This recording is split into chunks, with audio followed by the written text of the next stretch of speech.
Welcome to a special edition episode of the eMarketer podcast, Behind the Numbers. I'm Marcus, and today we have a special conversation from the eMarketer Summit, Commerce Media Trends 2025 from May 9th. Listen as eMarketer Principal Analyst Sarah Marzano and Google's Head of Retail Media, Shawn McGahee, discuss the rise of off-site retail media advertising. Enjoy. Hi, everyone. I'm back for a special sit-down with Shawn McGahee, Head of Retail Media at Google. But first, to set the scene for our conversation, today more than 80% of the $60 billion spent on retail media is directed toward on-site advertising. But the shape of that is evolving quite quickly. By 2027, we're projecting that $1 in every $4 spent on retail media will shift to off-site channels. So Shawn, welcome. It's great to have you here. I'm very excited to invite you to share what you're seeing from the front row perspective of how off-site retail media is taking shape. Thank you for having me. It's a pleasure to be here. Awesome. So something that I have been having a great time sort of covering and thinking about and writing about is all the factors that are driving the urgency and opportunity in offsite retail media right now. But Shawn, from your perspective, like what's top of mind in terms of why sort of now feels like a really instrumental moment in offsite for retail media? Yeah, sure. A few things. One is the fact that shopper journeys are very complex and that retail media networks need scale to reach those shoppers wherever they may be. And so that need to use retail media to further influence shopping behavior requires offsite to meet them in all the various touch points that they have. I would also say competition is driving a lot of the interest in offsite, as it feels like there's a new media network launching every day. And so you need to have, as a network, the inventory and the offerings to compete with the other places that those dollars could go. And so we see that driving a lot of offsite activity. And then lastly, incrementality, that ROAS is not enough in retail media as the industry has matured, and ensuring that you're finding new buyers as a part of these campaign activations. And we're seeing offsite being a great channel to help drive, improve out incremental sales in a retail media buy. Yeah, I love that. I feel like you hit on so many of the themes that we've sort of been coming back to throughout our programming today, right? The top of mind need for scale as retail media networks look to continue their momentum, the finite nature of on-site inventory, and the need to reach customers beyond lower in the funnel, right, activations. So Google, for its part, owns some of the most critical moments in the shopper's journey, just to keep us on that topic, right? Everything from search to YouTube.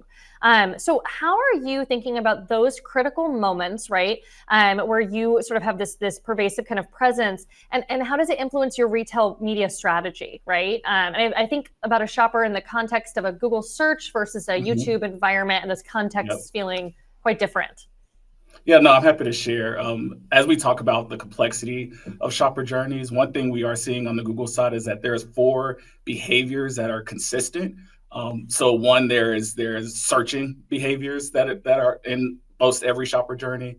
There's scrolling behavior, there's streaming, and then there's shopping that's being incorporated across all of those 4 behaviors. And so we're using the insights and the knowledge that we have on those behaviors to influence how we're approaching retail media. And so for a searching standpoint, we're complementing sponsored product ads with offsite ads on Google Search and Shopping. From a scrolling standpoint, we're leveraging our demand gen product that reaches scrollers on the Google Discovery feed, or when they're searching for their next video on YouTube, or when they're scrolling through the YouTube Shorts. We're able to use that as an offsite activation during that behavior. When they're streaming, we announced at the New Fronts earlier this week that retail audiences and conversions are coming to DV360, which reaches 98% of CTV households. And because we have our merchant center infrastructure and we have 45 billion product listings that update 2.1 billion times every hour, we're able to add shoppable inventory in all of those moments. And so we're really leaning into what do we know about consumer behaviors, what are shoppers actually doing, and leveraging our platforms and our solutions to meet them where they are. Yeah, no, I love that. And I think we talk sort of ad nauseum in this industry about how the purchase funnel has collapsed or it doesn't feel as relevant in the linear way we used to look at it. But I like the framework that you've sort of set up that feels like it more accurately reflects sort of the multitude of activities that customers are engaging in on various digital surfaces at any point in time, and all the sort of nuance in terms of the opportunity to reach them in those moments, which I really think is where the purchase journey is kind of evolving towards. You mentioned the announcements around DV360, which I think was just earlier this week, which has happened since then. Google has been expanding its retail media capabilities quite quickly. And to me, that points to what feels like a really intentional product roadmap. So I'm curious what you're able to share about where sort of you see both Google and the broader retail media landscape heading in the coming years, and what role you think Google plays in that. Yeah, I would say as we've leaned into our product development, we didn't want to just build solutions because we could build solutions. We really wanted to take an assessment of what's going on in this market and how can we uniquely add value with what we have. And so some of the three things that we noticed is that one, in retail media, there's a growing demand for media that actually performs. We're seeing a disconnect between the great ROAS that might be in a report and then the conversations that those same advertisers are having with the merchandising side of retail, and where the JBPs of those conversations aren't as favorable as the retail media report is highlighting. And so making sure that we're helping retail media networks add media inventory that really moves the needle for whatever those objectives is one of the areas that we're leaning into from our products. Secondly, we know this is a very fragmented industry, that the average brand is buying across 6 to 11 retail media networks. Each media network has about 5 to 10 different ad tech platforms that they use to activate, and that we can't get to the next level of scale with that much fragmentation. And so we're building solutions in the ad tech products that the industry's been using for a while across our Search Ads 360 solution, DV360, as we mentioned, and even within Google Ads to reduce the fragmentation that we see in this market. And then lastly, measurement and that standardization of measurement.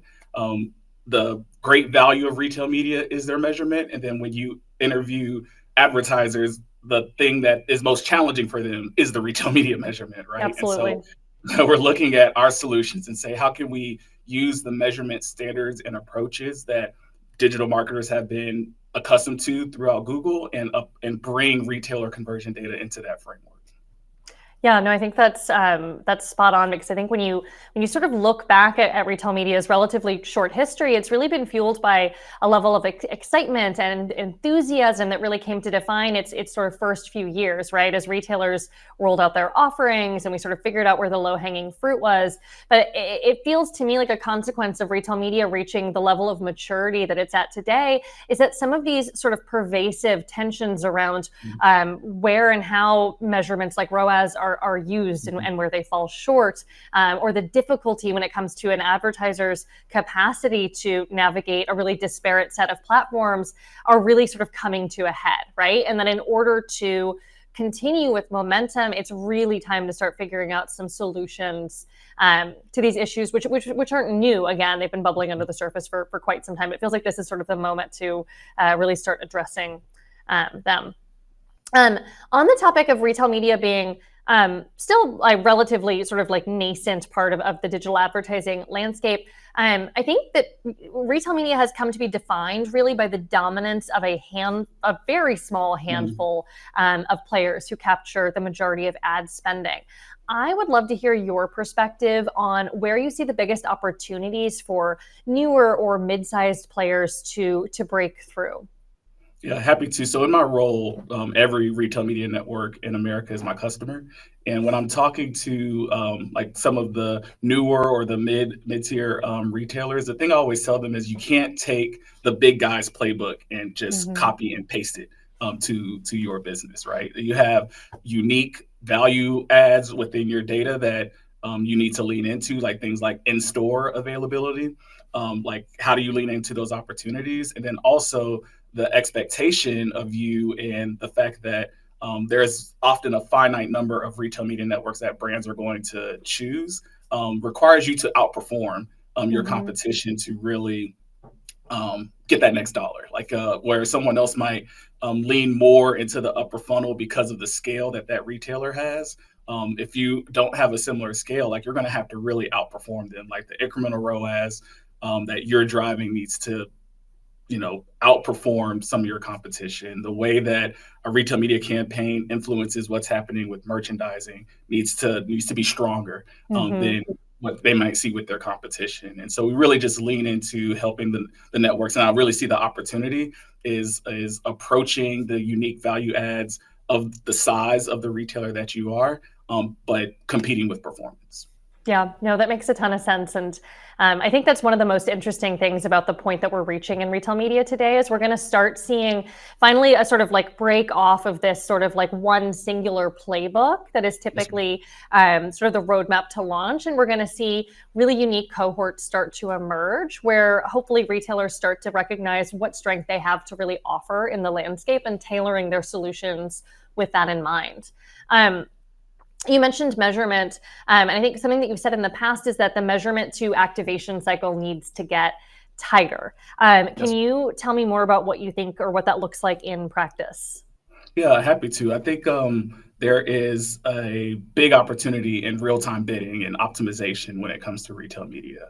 We often see flighted campaigns and like it's going to run from this time period to this time period associated with the seasonal event. And we're not really looking at the performance until the campaign flight is over. And there are opportunities to say, hey, this is working. How do I make adjustments or increase my bids to gain more opportunity there that is not pervasively being activated across the industry? And so we see an opportunity there when it comes to integrating those signals into platforms like Google to where we can not only help from a reporting and attribution standpoint, but use our infrastructure to say, hey, this is working. Let's increase our bids in our offsite Google Shopping campaign. And so we think that there'll be more activations in that space to not just report and it's stagnant, but like leverage the data in a more real-time manner to drive results for the advertiser.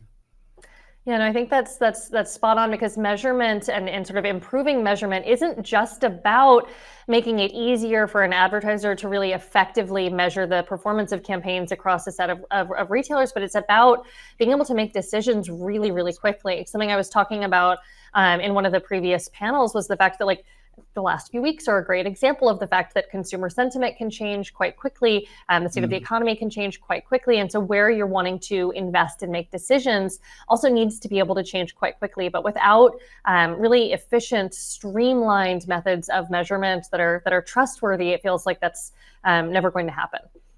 Yeah, I agree. And also, I think there's a lot of behavior of taking traditional shopper approaches and just like applying them to retail media, and that it can often miss a lot of real-time opportunities. Like we highlight for our partners, hey, this is trending on Google right now. Like we are seeing this area spike or this product is growing, and it's difficult to meet that opportunity because of this is already flighted and it's already in this plan and we can't make those adjustments. And so we think measurement and optimization towards that measurement and solutions that allow you to do that is actually going to get us more incremental sales in this space by not just making it stagnant, but making it actionable. Yeah. I'm curious if you would be willing to sort of dive deeper into some of what you mentioned around omni-channel attribution and the ability to bring in-store inventory levels into that purchase journey. Because I think for me, that seems like an opportunity for retailers who maybe do most of their business in physical stores and therefore haven't had as much success scaling their on-site retail media business. And what role can Google play in that? Yeah, so one of the benefits and the value that we have is Google Maps. And that often there's a lot of search behavior happening on Google Maps. We work with retailers to use their product feeds to identify what type of in-store offerings that they may have, or if the product that the person is searching is near them because of what's available in that in-store environment for the retailer. And so we're leaning into that. Like people may know it as local inventory ads, but that is like a strong asset to not only support your online activations, but to really help you drive the in-store foot traffic and footfall connection there. But to really activate that, one, you need to have that type of information in the product feed. And then two, you need to be able to upload your offline sales data into platforms like ours so that we can measure, report, and optimize to what is happening in store in real time.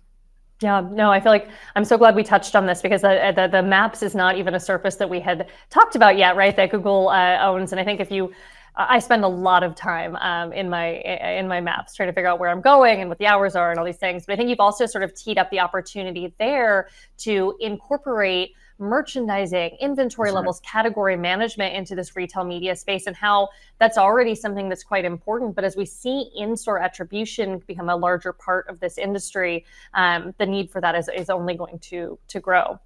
Sarah, as you know, I just had my third daughter, and my Google search queries right now are like GMO-free organic baby formula near me, right? Yep. And when we partner with retail media networks, there's a lot of queries like that on Google from an offsite standpoint that will show up not only on Google search, but those ad placements will show up on Google Maps under specific campaign types. And so we just see it as a really big, ample opportunity to grow. Yeah, I can relate to that. I think when you have a small child at home, some of those needs that arise when they're really urgent.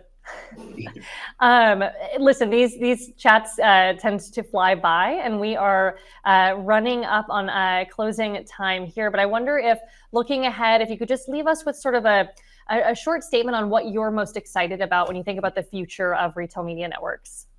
Yeah, a few things. I think about one, the truly realizing the opportunity of retail media when it comes to its ability to drive incremental sales, to increase personalization, and to deliver measurement that people understand and they believe, and that changes marketing behavior.